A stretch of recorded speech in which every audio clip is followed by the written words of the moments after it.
Alors je reviens à cette question de top executives et de l'ensemble des salariés. Hein. Et pour situer les choses, il y a pratiquement 10 millions d'actionnaires salariés en Europe à l'heure actuelle, dans les grandes entreprises. Et la population de top executives, c'est 8500 personnes. Hein. Il y a à peu près 3-4 personnes dirigeantes dans chaque grande entreprise. C'est ça la moyenne.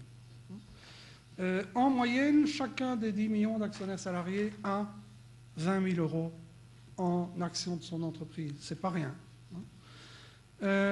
Si on fait la distinction, parce que les moyennes, ça veut souvent dire des choses parfois très concentrées, mais aussi parfois très éloignées. Voilà ce qui se passe quand on exclut les top executives. La moyenne détenue par chaque salarié, c'est 11 000 euros. Bon, c'est toujours plus que rien.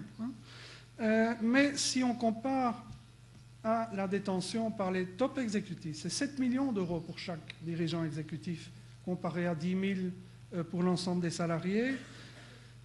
Est-ce que c'est une situation idéale? Est-ce que c'est une situation qui doit perdurer? Si on voit en termes de capitalisation détenue, ici on est au creux, on est au plus bas des estimations, 166 milliards détenus par les salariés en 2009, 63 milliards là-dessus aux mains des dirigeants et 103 aux mains de l'ensemble des actionnaires salariés. Et en termes de part de capital détenu, les hauts dirigeants se partagent 1% à peu près du capital des grandes entreprises européennes et on va assez vite vers 2% pour les autres salariés. Mais est-ce qu'une telle différence est justifiable? Est-ce qu'elle doit se poursuivre? Moi, je crois que tout ce qu'on voit, la question des prochaines années, c'est la question de cette démocratisation. C'est une démocratisation réelle, mais on peut la freiner, on peut s'y opposer, on peut la favoriser, on peut la faciliter. Moi, je crois que quand un mouvement social, quand un mouvement économique se développe spontanément, il y a en général intérêt à l'encourager plutôt qu'à s'y opposer. Alors, tous les pays n'ont pas de bons plans. Tous les pays n'ont pas de bonne législation. Ça fait une différence. Je vous ai montré la différence après 15 ans entre, pardon pour mes amis britanniques, entre la France et la Grande-Bretagne. Au bout de 15 ans, en moyenne, on arrive à des résultats différents. Quand il n'y a pas de législation, qu'est-ce qui se passe en général quand il n'y a pas de législation? Les entreprises font simplement des stock options. Parce que les stock options, c'est connu. Tu as parlé d'unification des marchés financiers. C'est en effet les mêmes techniques financières partout. Pas tout à fait les impôts. Mais voilà, quand il n'y a pas de législation, on fait simplement des stock options pour les happy few. Ça, c'est la réalité. Quand on bloque, quand on voit des organisations ou des courants politiques qui bloquent des évolutions législatives dans certains pays, voilà le résultat. Je peux en témoigner en Belgique. On parlait de la Belgique tout à l'heure, Philippe. En Belgique, on a malheureusement, il y a quelques années, raté notre coup. On a essayé de pousser à une nouvelle législation et puis cette législation est un flop. C'est vraiment un échec. Pourquoi? Parce que les organisations sociales, les organisations syndicales de salariés très traditionnalistes en Belgique ont voulu bloquer ça. Et donc, quel est le résultat en Belgique? Toutes les grandes entreprises ont des stock options pour quelques dirigeants et il n'y a pas d'actionnariat salarié pour la masse des gens. Voilà ce qui se produit quand on n'a pas de bonne législation. Alors, j'ai tracé comme ça la photographie de la situation actuelle de l'actionnariat salarié dans les grandes entreprises en Europe. Maintenant, parlons un tout petit peu de politique.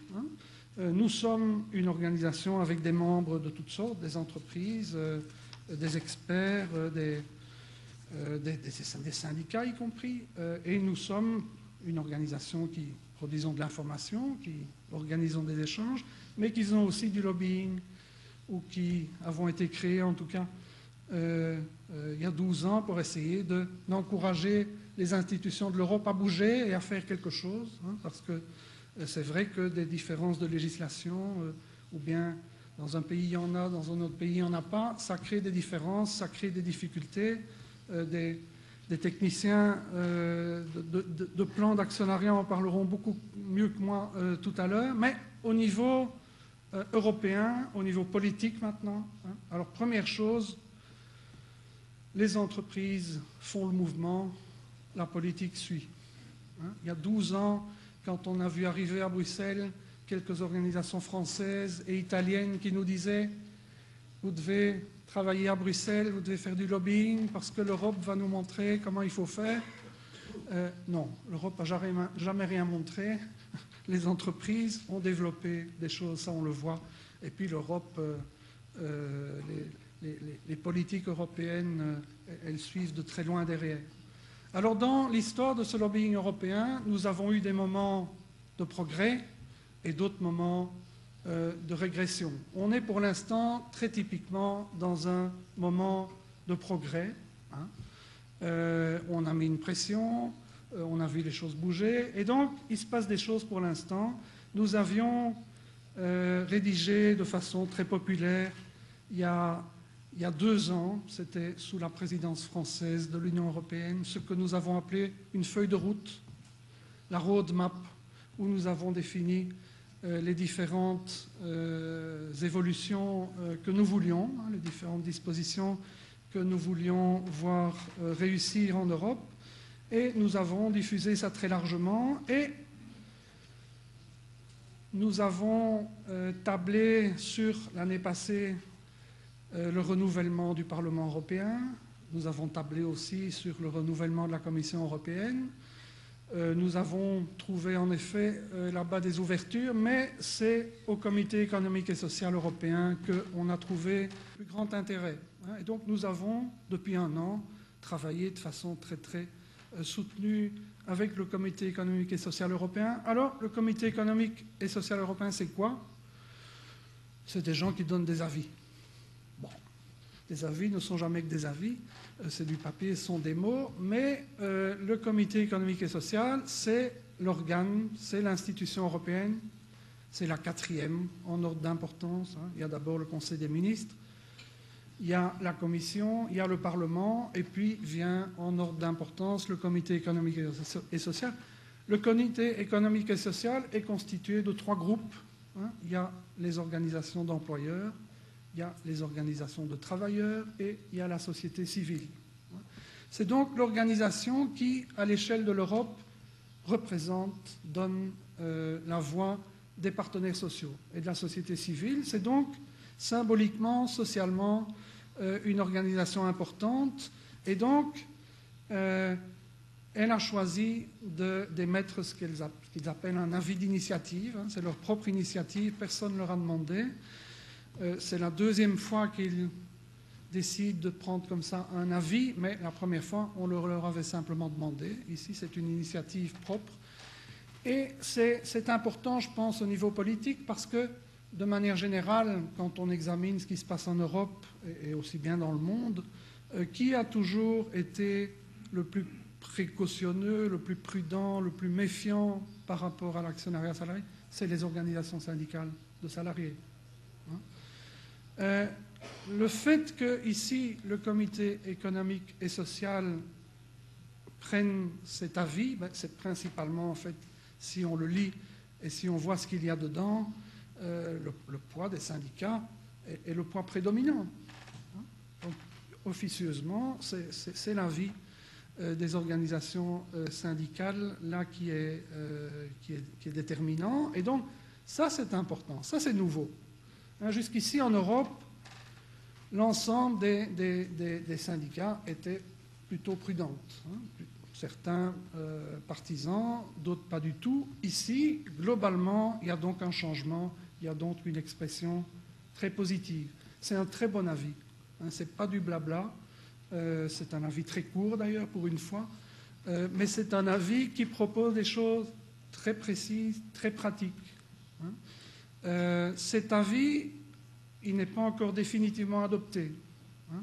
Il a été adopté en section emploi et affaires sociales. C'est la section responsable. Donc, il va passer maintenant en séance plénière. c'est le 21 octobre. Bien sûr, il ne sera plus modifié. Vous pouvez déjà trouver cet avis officieux, draft version. Vous pouvez déjà le trouver chez nous. On peut vous envoyer copie. C'est déjà un document de travail tout à fait utilisable tel quel. Si vous êtes scrupuleux, vous attendez le 21 octobre. Mais déjà, pour chaque pays, il y a là des demandes très précises du Comité économique et social au niveau des législations et au niveau de l'ensemble du Conseil des ministres européens. Alors, on se trouve aussi avec cette conjonction particulière d'avoir sous la main, je vais dire, moi je suis belge, nous sommes installés à Bruxelles, d'avoir sous la main la présidence belge de l'Union européenne. La présidence continue à changer tous les 6 mois. Pour l'instant, c'est la Belgique. Et nous avons une promesse de la présidence belge. Dès que cet avis du Comité économique et social est définitivement voté, nous avons la promesse de le mettre directement sur la table du Conseil des ministres. C'est important, parce que l'avis du Conseil demande au Conseil des ministres, l'avis du Conseil économique et social demande au Conseil des ministres de se saisir tout de suite de ce truc-là et de le répercuter. Donc on a vraiment une conjonction politique très particulière qu'on ne revoit à ce niveau, je dirais, qu'une fois tous les 10 ans. Ce n'est pas la première fois que nous vivons ça. Nous avons eu une chance pareille il y a 10 ans aussi avec Guy Verhofstadt, qui était aussi Premier ministre belge à l'époque. Mais donc voilà, la présidence belge de l'Union, nous les avons convaincus, et c'est nous l'organisateur, mais c'est pour la présidence belge que nous agissons. Donc nous organisons une conférence au mois de novembre à Bruxelles. Je fais un appel à vous dans la salle. Il n'est pas simplement question d'avoir beaucoup de monde dans la salle, mais c'est une question de poids politique. C'est très bien de faire des avis, de passer par les instances officielles, comme nous l'avons fait, mais à un moment donné, il faut que les gens, que les représentants politiques sentent qu'il y a une demande politique, qu'il y a une demande qui vient des intéressés. Et donc, un appel de façon très, très explicite à tout le monde, à tous ceux d'entre vous, venez à Bruxelles le 26 novembre.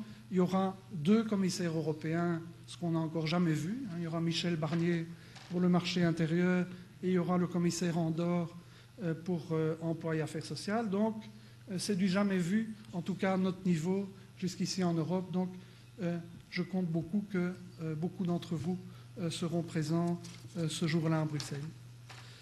Voilà Guido, le petit tableau. Et merci à vous, et donc j'espère vous voir à Bruxelles.